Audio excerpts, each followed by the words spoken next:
bom dia. Nós estamos iniciando mais uma aula usando os recursos da informática, uma aula online, que não nos aproxima tanto quanto a gente gostaria, mas esse tempo de isolamento social é um tempo de isolamento e não de distanciamento. Isso aqui, esse momento vai fazer a gente ficar próximo do mesmo jeito. A gente fez, só para lembrar, nós começamos com as unidades que tratavam da Primeira Guerra para frente e deixamos a unidade 1 para fazer agora. Então nós estamos na unidade 1 do caderno 1, apesar da gente já ter feito as outras 3. Nós vimos esse ano a Primeira Guerra Mundial, a Revolução Russa, o Entre Guerras e agora nós vamos voltar para a história do Brasil, da República Velha, da República Café com Leite. Mas antes de começar, quero dizer a vocês que vocês estão de parabéns. Vocês têm sido muito comprometidos com o tempo, com os exercícios, com a data da entrega e eu quero que vocês continuem assim. Vocês fizeram ótimos exercícios de história, óbvio que algumas coisas estão erradas e a gente vai acertando, mas vocês estão de parabéns. O que me encanta e não me surpreende é que vocês são mesmo assim. Tudo que a escola propõe, você se dispõe a enfrentar. Desafios novos, propostas novas, é uma turma muito boa, né? Vocês são bons parceiros nossos, né? Não só bons alunos. Então eu quero que vocês continuem assim, fiquem animados. Essa segunda etapa é muito importante, porque cada atividade vale 2 pontos, ela tem que ser entregue na data e na hora marcada e pela plataforma. Estamos combinados, né? Então agora vamos ouvir um pouquinho sobre a história do Brasil. Quando eu chamo de Brasil República e República Velha, eu estou falando da proclamação da República, de quando o Brasil deixa de ser monarquia e passa a ser uma república. Então, só para a gente recordar, a diferença entre monarquia e república está no poder. O poder da monarquia emana da hereditariedade, vem da hereditariedade, né? De pai para filho. E de onde vem o poder da república? Do povo ou dos seus representantes, né? A diferença está aí. Um vai ter um rei, o outro vai ter, se for como o caso do Brasil, um presidente, que é uma república presidencialista. Isso aconteceu em 1889. Mas para isso acontecer, não foi assim. O que vai acontecer antes? Algumas grupos da sociedade vão deixar de apoiar Dom Pedro II por razões muito pessoais, né? Pessoais que eu digo do grupo. Vamos entender. Igreja. A igreja era funcionária do Estado. Portanto, Dom Pedro II era o patrão da igreja. O que acontecia? As bulas papais, as regras da igreja católica, chegavam no Brasil, Dom Pedro II definia como seria aceito ou não aquelas regras. Então a igreja aqui não tinha a obediência ao Papa, mas a obediência a Dom Pedro II. E a igreja católica proibiu a maçonaria no Brasil. Dom Pedro II era maçom, não aceitou essa bula e não fez valer essa lei. A igreja então começa a apoiar a república, né? A não apoiar mais Dom Pedro II e a monarquia do Brasil. Paralelo a isso, eu tenho um exército, um outro grupo forte e importante, que foi lutar na Guerra do Paraguai, voltou querendo reconhecimento no Brasil do seu status, né, de exército. Pois bem, não recebeu isso de Dom Pedro II. Mas também a elite agrária do Brasil. Quando Dom Pedro II percebeu a abolição da escravatura e a necessidade de trazer mão de obra de fora para trabalhar nas lavouras de café, ele fez isso. Ele subsidiou essa vinda dos italianos. Portanto, ele entendeu não dever nada às oligarquias. Só que as oligarquias perderam dinheiro, porque escravo era dinheiro, né? Eles tinham muito dinheiro em peças de escravos. E eles queriam que Dom Pedro II indenizasse. Dom Pedro II entendeu que não tinha que indenizar nada. Afinal de contas, colocar no lugar dessas pessoas. Muito bem. Então, olha, 3 questões enfraqueceram a figura de Dom Pedro II e seu poder. A questão com o exército, a questão com a igreja e a questão com as oligarquias. E aí vai acontecer que o exército vai promover essa proclamação da República. O que é interessante é que alguns historiadores falam assim, olha, o povo assistiu bestificado à proclamação da República. Outros dizem assim, o Brasil não tem povo, tem público, porque a gente só viu a proclamação da República, tanto quanto a independência do Brasil, não teve participação popular. Não era o interesse do povo, o povo não foi nem questionado. A proclamação da República foi um evento promovido pelo exército e as oligarquias, né, com o apoio da igreja. O povo nem sabia. Tem uma charge bacana que normalmente eles colocam em prova, que alguém tem uma que Dom Pedro I passa com o cavalo e fala independência ou morte, uma mãe fala com a menina assim, independência, isso é o quê? Um produto inglês novo para vender no mercado? Não sabia nem o que era. E tem uma outra charge muito interessante também com o cavalo na mão, alguém gritando República, República, viva a República, né? Honra a República. E essa mesma mãe fala assim, República? República é o quê? Produto inglês também? De novo? Porque de verdade não houve participação popular em nenhum dos dois eventos. Aqui a gente diz o seguinte, os significados dessa nova república é que quem vai realmente coordenar o Brasil vão ser as elites. Foram elas que fizeram a independência, apoiadas pelo exército e pela igreja. A classe média vai ter um espaço? Vai, mas é uma classe média ligada a essa ideia, né, de Revolução Francesa, de burguesia, de alta burguesia. E os militares com o positivismo. A gente vai depois explicar perfeitamente o que é o positivismo, que está marcado na nossa bandeira, né? O exército brasileiro era positivista, uma ideia iluminista. Muito bem. Fases da República. Promovida a nossa República, quem vai assumir o poder provisoriamente vai ser quem liderou o movimento, o exército. E a gente chama esse primeiro tempo de República das Espadas, né? Porque é justamente de 89 a 94 que vão ficar 2 militares.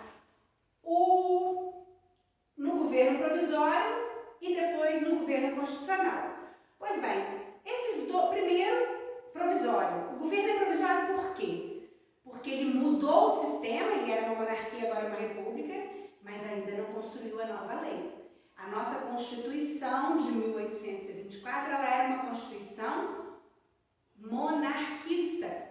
Agora é preciso refazer essa Constituição e transformar o Brasil em uma república. E é o que vai acontecer. Em 91, vai ser proclamada a nossa primeira Constituição republicana.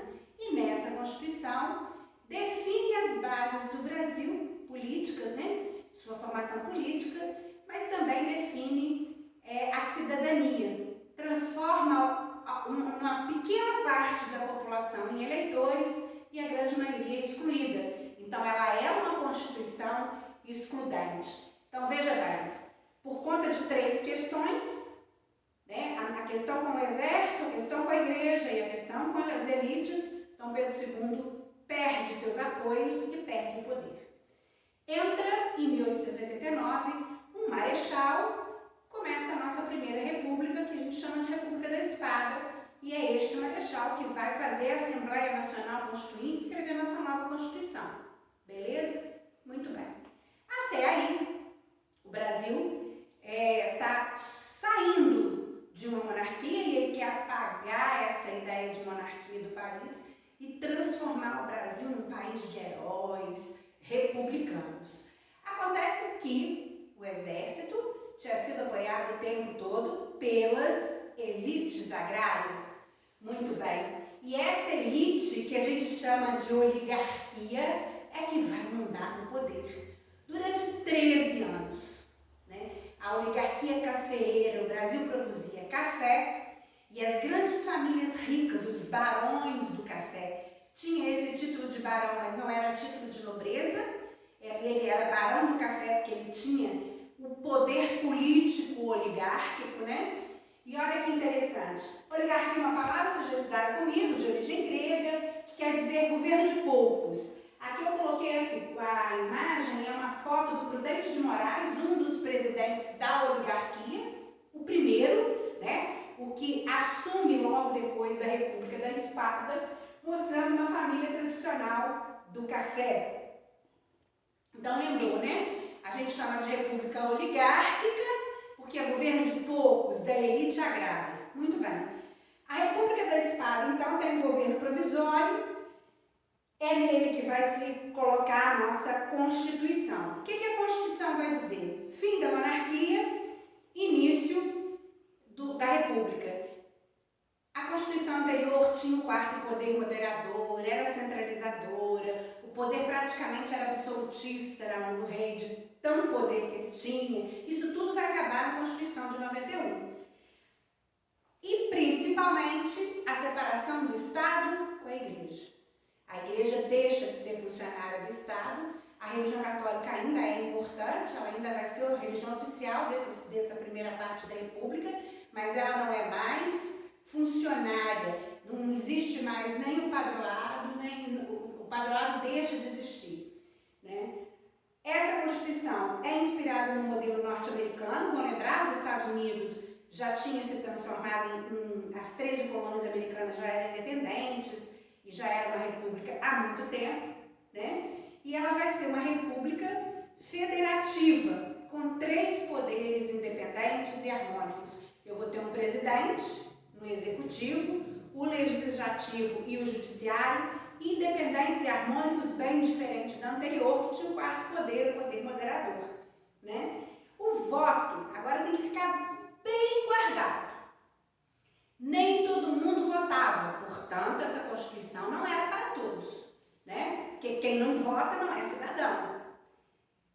Um dos conceitos de cidadania é votar. Muito bem. Nem todo mundo votava. Mulher não votava, mendigo não votava, padre não votava, uma série de pessoas, analfabeto não votava, e o Brasil era um país de analfabetos. Então, um pinguinho de gente votava. E esse pinguinho de gente que votava, o voto era aberto. Guarda isso, aberto, não era secreto. Porque é isso que vai sustentar a República Café com Leite. A República que reveza poder entre Minas e São Paulo só foi possível porque na Constituição de 91 o voto era aberto. Muito bem. Só votava quem tivesse mais que 21, fosse alfabetizado e fosse homem. Elitista? Muito bem. Como que vai funcionar então para continuar? Prudente de Moraes vai assumir, ele é paulista, e a gente fala, agora começou a República Café com Leite. Beleza. Como é que eu vou garantir que esse agora fica aqui 4 anos é de São Paulo, o próximo é de Minas, o próximo é de São Paulo, o próximo é de Minas? Como eu garanto isso? Primeira coisa, o voto é aberto, então eu tenho uma garantia que eu sei em quem o sujeito está votando. A outra coisa é o apoio, que a gente chama de política de governadores. Presta atenção aqui, ó. Firmado entre o presidente e os deputados e senadores, vinha de baixo para cima, ó. Cá embaixo, os coronéis obrigavam seus eleitores a votar em governadores, deputados e governadores do interesse deles. Esses deputados e governadores apoiavam a troca de presidente entre Minas e São Paulo. Em troca, o presidente não intervinha nas políticas nem municipais nem estaduais. A gente chama isso de política de governadores. Aqui nesse quadro a gente percebe direitinho como é que é, ó. Cá embaixo tem o coronel. Quem Quem é o coronel? Ele tem esse título, mas ele não é militar. O coronel é o dono da fazenda do café. É o rico, dono da fazenda do café. O coronel vai obrigar seus eleitores a votar em governadores da confiança dele. Esses governadores, combinado com o presidente, vai revezar a presidência entre Minas e São Paulo. Muito bem. Em troca, os presidentes não interferem na política, nem dos governadores, nem municipais, nem estaduais. Como que chamou esse acordo? Como que chamou essa estrutura da República Velha? Chama política de governadores, que só é possível por causa do voto de cabresto. Voto obrigado pelos coronéis. O coronel tinha um cabo eleitoral e curral eleitoral. Voto comprado. Pausa. Existe isso hoje? A lei é muito difícil. A lei tenta cercar e proibir, porque foram muitos anos, né? Veja bem, 1889 até 1930, 13 presidentes do Brasil revezaram entre Minas e São Paulo, são muitos anos, com voto comprado, voto e eleição fraudulenta. Nada era sério, era tudo combinado. Pois bem, isso acabou? Pronto, agora não tem mais. Claro que não. Até hoje a gente tem resquício disso. Interior tem compra de voto, a gente tem aí uma série de exemplos. Logo que começou a urna eletrônica, houve compra de votos. Vocês nem imaginam como. O sujeito dava R$50 pro cara e falava assim, vai lá e vota, pega seu celular, tira a foto do confirma, porque na urna eletrônica, quando confirma, vem a foto. E traz que eu te dou mais 50. Por isso hoje é até proibido se levar eletrônicos, né? Não pode entrar com celular, com um monte de coisa, para proibir o cabresto do século XXI. Mas o Brasil, por muitos anos, 13 presidentes, revezou entre Minas e São Paulo de que forma? Usando a política de governadores, que só era possível por causa do voto aberto, que dava origem ao voto de cabresto. Entenderam isso? O voto aberto possibilita o cabresto, a corrupção, a fraude nas eleições. Desta maneira, presidentes, governadores e prefeitos revezavam sempre no poder a quem eles queriam. Muito bem. A República Velha, então, tem aquela figura que eu falei. Quem manda, né? Quem lá na ponta, lá embaixo, nos municípios, vai liderar para que o governador, o deputado, o presidente seja aqueles que eles desejam, os coronéis, que têm esse título não porque são militares, né? Eles são latifundiários. O Brasil nesse tempo vive de plantation, ó, produto único, latifúndio e exportação. Um trio que atrasa a economia de um país, um trio que atrasa a possibilidade de crescimento, mas isso era a manutenção dessa elite. Então, quem era o coronel? O latifundiário, o dono da fazenda, o rico, né? O rico que controlava as eleições. Essa é uma imagem que cai muito em prova, né? Como eu brinco com vocês, ela cai pra caramba. Ou ela está em prova, ela está no exercício, ela está na apostila. É uma charge da época desse tipo de eleição. Aqui está a figura, né, do coronel puxando o seu eleitor e a roupa dessa menina está escrito soberania. Ela seria a veracidade desse poder, mas num tempo em que a eleição era controlada pelos coronéis. Muito bem. Aqui eu tenho, só para vocês terem uma ideia, os 13, né? Os dois primeiros são militares e o último, o Washington Luiz. O Washington Luiz vai ser a nossa próxima aula, porque o Washington Luiz é o fim da República Café com Leite e é nele e com ele que vai acontecer a Revolução de 30 e o fim desse período. Tem uma coisa interessante que eu quero falar com vocês, está aqui, ó. Arthur Bernardes, ele era de Minas, um advogado, foi ele, inclusive, que fundou a Universidade Federal de Viçosa. É interessante sobre o governo dele, que a gente tem escutado falar tanto em fake news, né? As notícias falsas que levaram o presidente na campanha, as notícias falsas usadas na última eleição. Toda hora a gente escuta fake news, mas fake news não é nova no Brasil, não. Né? Houve fake news muitas vezes, e uma delas foi com o mineiro Arthur Bernardes. Existe uma coleção, são várias, cartas falsas que ameaçavam para que ele se mantivesse no poder.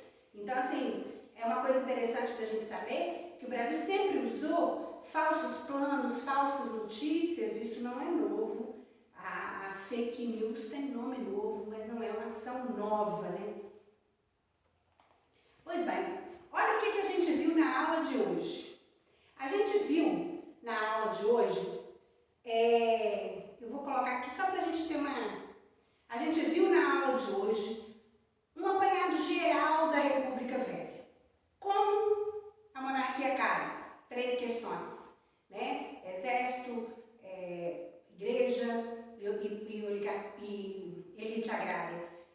Como essa elite chega ao poder? Como essa elite se mantém no poder? Como por 13 anos se reveza o poder entre Minas e São Paulo? E vimos um pouco sobre a Constituição. Precisamos nos aprofundar na Constituição e na construção desse Brasil República, porque não vai ser fácil.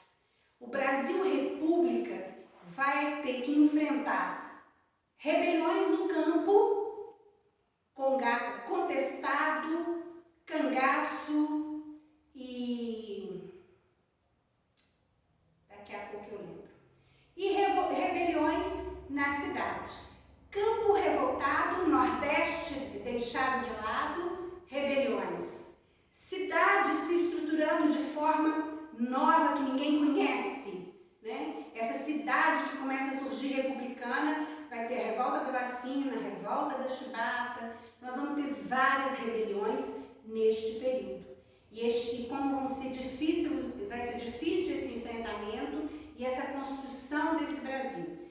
Então, olha, a gente ainda vai estudar a Constituição de uma forma bem mais aprofundada e vamos estudar as rebeliões desse tempo, principalmente e em separado, a Canudos, lembrei, a rebelião no campo, Canudos, contestado e cangaço, e a rebelião na cidade, revolta da vacina, revolta da chibata, a formação dos sindicatos, e essa vai ser nosso próximo encontro. Nesse encontro, então, eu quero que fique bem claro o que é uma oligarquia, como ela chegou ao poder no Brasil, né, e como se revezava o voto aberto e o voto de cabresto. Eu deixo para vocês na página um exercício para ser feito na data certa, tá? E essa própria apresentação para que vocês construam os próprios exercícios baseado nela. Você sabe que eu gosto de samba, né? E tem um samba muito legal do Martinho da Vila, que para exaltar a Vila Isabel, ele quer desvalorizar um pouco a ideia de que São Paulo e Minas mandam no pedaço. Não é uma música desse tempo, mas é uma música que debocha do poder dessas duas grandes capitais, que até hoje são as capitais importantíssimas no Brasil. Né? Ele faz uma música falando que a Vila Isabel é melhor do que São Paulo, é melhor do que Minas. E aí no refrão ele fala assim, ó: São Paulo dá café, Minas dá leite e a Vila Isabel dá samba. Um beijo pra vocês.